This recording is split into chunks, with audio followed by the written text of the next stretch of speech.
Tela Vermelha. Apoio Governo Estadual do Ceará. Este projeto é apoiado pela Secretaria de Cultura do Estado do Ceará com recursos da Lei Paulo Gustavo. Lei Complementar número 195/2022. Lei Paulo Gustavo, Ministério da Cultura, Governo Federal. Animação de uma mulher negra tatuada de cabelos muito longos. Ela usa um vestido vermelho. Com uma câmera na mão, ela caminha por uma rodovia. Ao seu redor há pontes, serras, cactos e um céu azul. No meio da ilustração, duas mulheres brancas se abraçam e se olham com carinho. Uma mulher jovem, negra de cabelos longos e cacheados sorri. Há uma parede colorida atrás dela. Em meio à ilustração, uma jovem mulher branca, cabelos curtos, mostra um RG. Em uma sala rodeada por livros, uma jovem mulher branca, de cabelos ruivos, bate uma claquete. Em letras coloridas, rodeadas por ilustrações de cactos, Sertão dela, segunda temporada, criada por Alexia Duarte.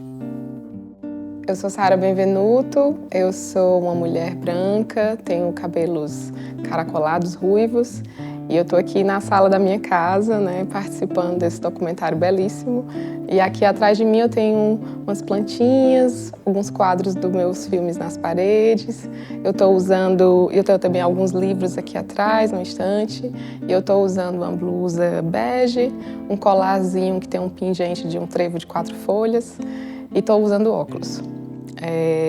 Eu sou uma mulher de 38 anos, né, que estou aqui na cidade de Iguatu, no interior do Ceará, e estou desenvolvendo cinema aqui, quase como quem tira leite de pedra.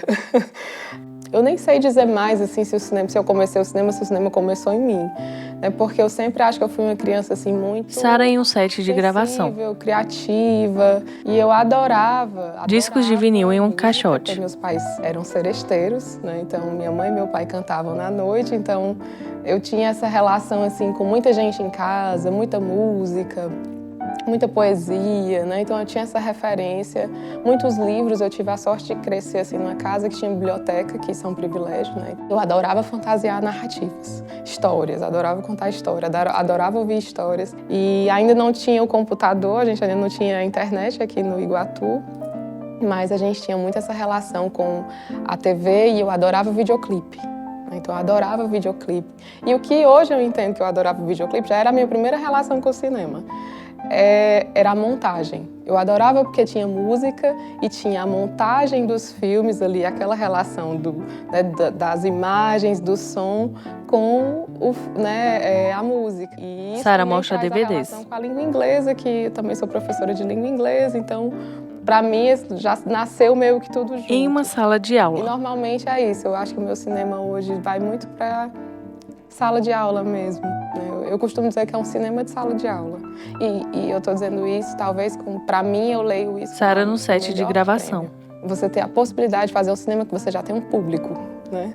Um público que lhe consagra, no sentido de não de sucesso, mas porque ele assiste, né? Ele assiste, lhe estuda, troca, dialoga. Então isso é privilegioso, né? Eu sempre fazia adaptações fílmicas, né? Até que eu consegui uma bolsa para fazer um curso de cinema fora. E desse curso, no final, a gente tinha que fazer uma produção. Eu consegui fazer um conto que eu queria muito, que era o conto do autor americano, que se chama Ernest Hemingway, que é um conto que chama Hills Like White Elephants, que é Colinas como Elefantes Brancos. E era um conto que tinha me chamado muita atenção. E quando eu tive a oportunidade de fazer ele já com mais, digamos assim, produção, equipe, né, e até conhecimento mesmo do que seria fazer cinema, né, fazer luz, fazer som, eu decidi fazer, né? E eu lembro muito que o professor, que era um professor americano, né, disse assim: mas você sendo brasileira, você não acha que você não vai, talvez, não entender a narrativa? Um pequeno preconceito, né? Uma coisa normal, né? A gente estando fora, uma mulher brasileira. Aí foi que eu disse, pois eu vou fazer mesmo, é esse mesmo que eu quero fazer, vou fazer esse. E aí, claro, foi um desafio, porque de fato ele tinha razão do ponto de vista, não da minha compreensão de forma alguma, mas porque era um conto que era basicamente um diálogo. Como é que eu ia filmar isso sem ser chato, né? Então isso para mim já me propôs esse lugar. Bom, onde está esse cinema que eu vou buscar, né? E aí, né? Onde está o meu cinema, que já não é mais o cinema, digamos assim, de estudante, e esse cinema assim de quem está começando a se profissionalizar? E eu consegui achar, claro, no processo, né, porque é árduo esse processo, no processo da montagem, né, eu consegui descobrir como era que o filme ia ser. E aí eu tive agora eu acho que é por aqui, né? E a partir daí eu já fui tendo mais acesso e voltei para o Brasil e comecei a fazer as produções, né, assim, fui fazendo contos também. Adaptações fílmicas de contos, né? E teve o Amor no Ar também. E aí eu consegui o Marco, né? Que é um roteiro autoral. É o primeiro roteiro autoral no sentido de não é adaptado, né? Todos os outros eu também escrevia, mas partiam de uma fonte literária, né? Era um trabalho de tradução. Mas esse era meu, né? E eu consegui também estudar um pouco mais. Eu fui selecionada na época para estar no laboratório Cena 15, que é o Porto Iracema das Artes, e tive a sorte de ter a consultoria do Karim Ainuz, do Sérgio Machado, do Marcelo Gomes, isso me ajudou muito. Ainda não era com o Marco, era com outro projeto de um amigo, do César Teixeira, mas aquilo me deu as bases para eu poder em paralelo, eu ia construindo o meu, né, o Marco. E assim que eu terminei o curso, eu decidi tentar ele na Secult, né, no edital desses de fomento, e consegui. Um reaprendizado, né, de estar aqui. Fotos das gravações. E de filmar no Iguatu.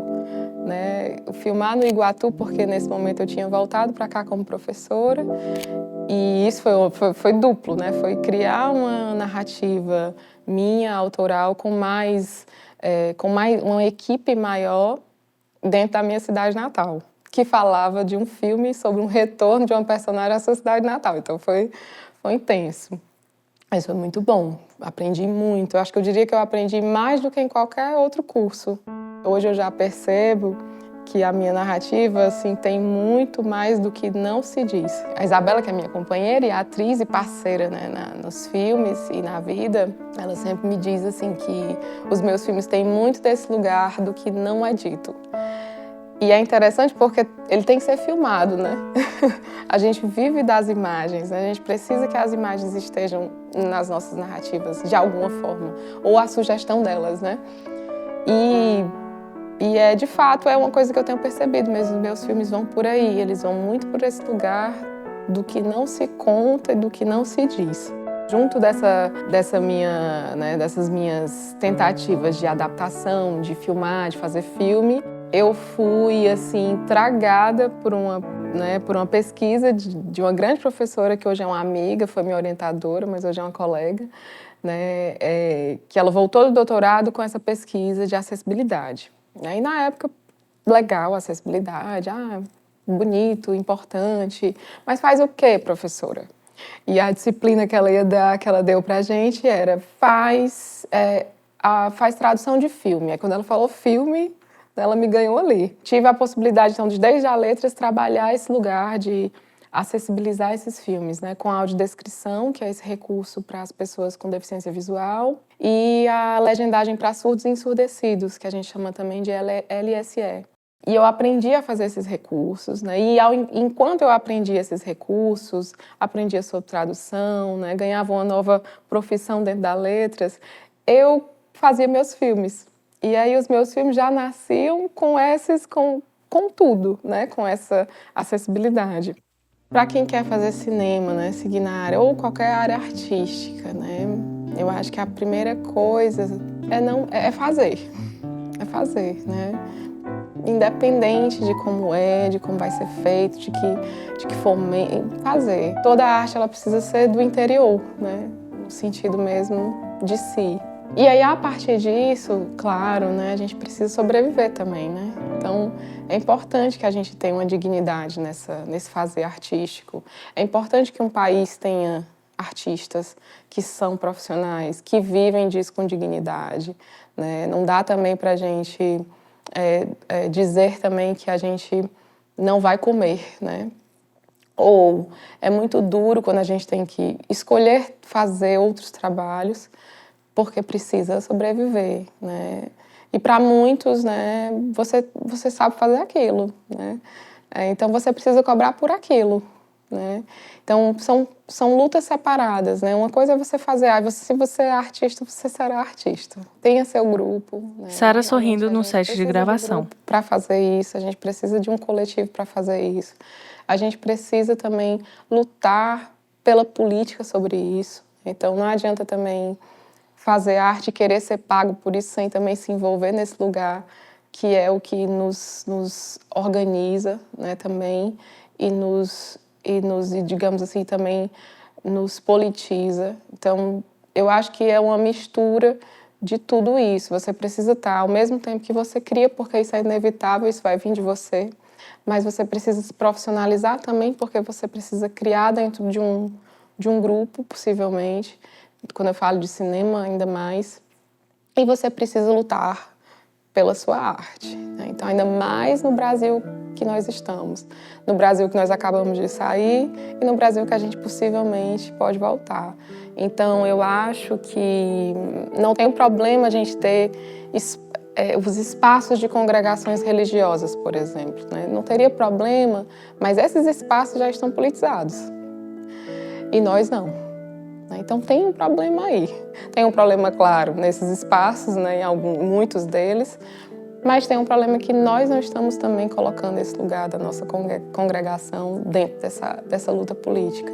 E eu acho que isso é indispensável, ainda mais nesse nosso novo lugar, né, de estarmos tão conectados em mídias, em tecnologias e tão desconectados ao mesmo tempo. Eu acho que a gente nunca assistiu tanto audiovisual e nunca produziu tão pouco filme, né? Então, isso tem uma questão aí, né? E talvez deixou de fazer algo que é seu, para fazer um produto que vende, ou que engaja, ou que, né? E isso pode ser feito, eu não acho que isso é um problema, eu acho que o problema é quando a gente faz isso sem isso ser nosso. Ou faz isso porque não há outra escolha. Então, eu acho que a gente precisa entender esse lugar da arte como sua, como nossa e como Brasil, assim, como uma arte de cultura, uma cultura de fazer artístico que tem todos os seus lugares e direitos e deveres, e não deveres também, porque é arte. Mas eu acho que é por aí, eu acho que a gente precisa, ao mesmo tempo que a gente entende e estuda e sente, a gente também tem que estudar e se politizar, saber quais são os nossos direitos, saber o que é que está rolando nas câmaras, saber quem é que está representando ou não esse lugar, em quem você vota, quem você não vota. Isso faz toda a diferença. Então, eu acho que não adianta de nada aqui nesse nosso país a gente fazer arte e lutar por essa arte como algo profissional e não entender como ela está dentro do nosso contexto político brasileiro, né? Mundial também, mas a gente tem que dar conta do aqui, né? Se a gente der conta pelo menos do municipal, já está ótimo, né? Então eu acho que é por aí, eu acho que se a gente for se desconectar um pouco desse lugar virtual e pisar mais o pé no chão, isso pode ajudar muito a nossa arte. Direção e montagem Alexia Duarte. Produção executiva Carly Rodrigues. Direção de fotografia Zizome Gouveia. Fotografia e estilo bastidores Lia Lui. Som direto, sound design e trilha sonora original José Marcos. Música Sertão Delas. Composição Cidália Maria. Intérprete Ian Hipólito. Identidade visual Iris Pereira. Animação Alan França. Design Marcela Simão. Libras Joyce Bezerra. Audiodescrição Josi Farias e Carla Thaís. Assessoria de imprensa Letícia Lavô. Estrelando Sara Mabel. Agradecimentos Isabela Damas.